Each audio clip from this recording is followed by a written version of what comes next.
2025 भर्तियों का वर्ष आज ही सुनिश्चित करें अपना सिलेक्शन और डाउनलोड करें तैयारी कर लो ऐप। नमस्कार मित्रों,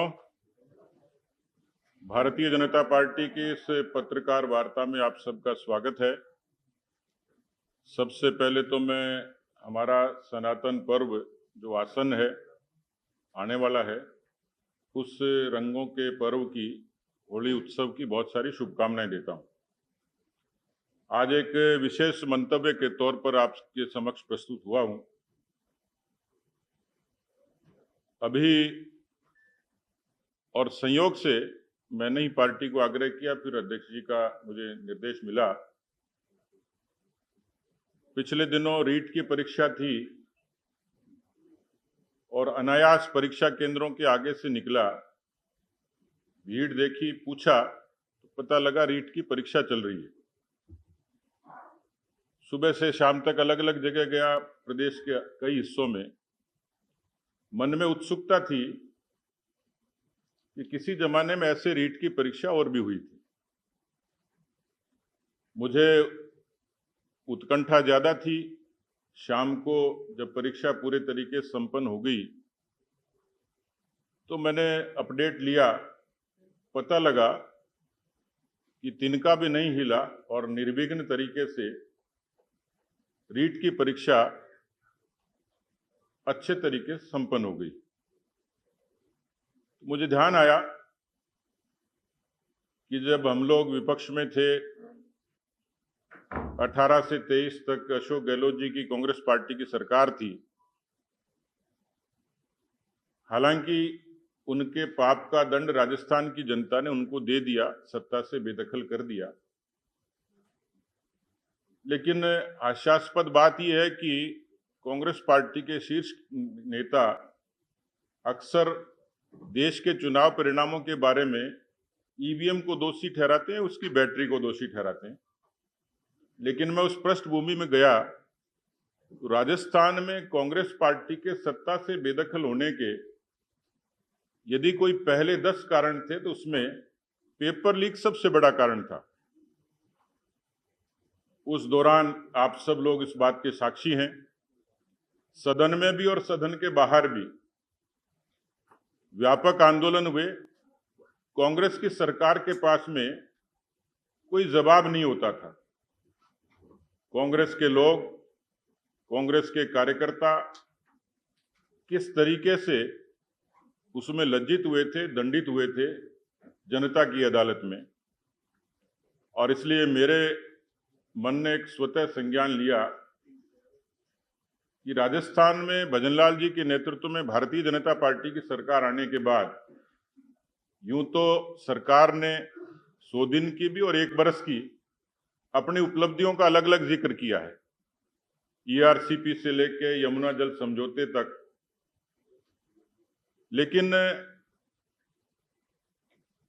मैं प्रदेश के मुख्यमंत्री भजनलाल जी को इस बात के लिए साधुवाद दूंगा, राजस्थान की भारतीय जनता पार्टी की सरकार को साधुवाद दूंगा कि जिस रीट की परीक्षा पर, जिसकी इतिहास और जिसकी पृष्ठभूमि इतनी विकृत थी, जिस पर सबकी निगाह थी, और इसलिए मुझे लगा कि मुझे, क्योंकि उस बात के लिए जिस पर हमने संघर्ष किया, भारतीय जनता पार्टी की हमारी सरकार ने हमारे मुख्यमंत्री की सरपरस्ती में निर्विघ्न तरीके से प्रदेश के युवाओं को एक किस्म की ये राहत ही दी थी कि जो युवा कांग्रेस पार्टी के राज में,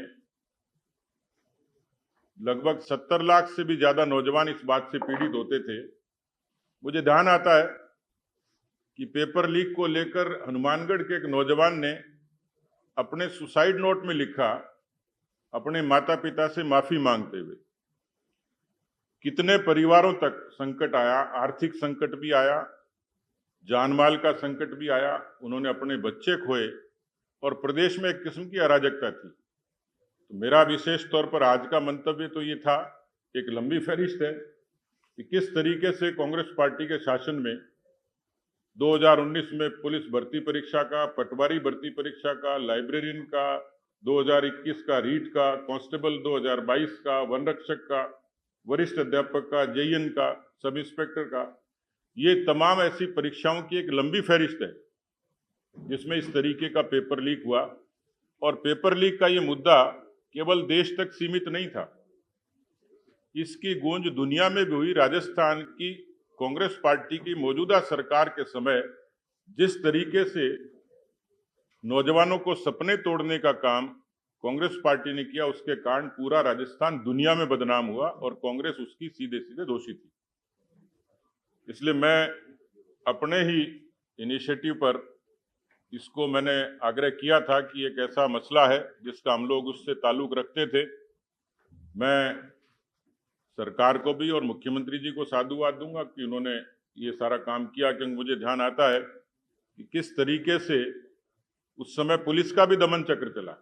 हम मुद्दों की लड़ाई लड़ रहे थे, पेपर लीक पर सदन में भी जिस तरीके से कांग्रेस पार्टी के लोगों ने आचरण किया था, सड़क पर भी हमारे आंदोलन को दबाने के लिए कितनी लाठियां, वाटर कैनन, गिरफ्तारियां जिस पैमाने पर की थी, वो सरकार के दमन चक्र का एक बड़ा उदाहरण है।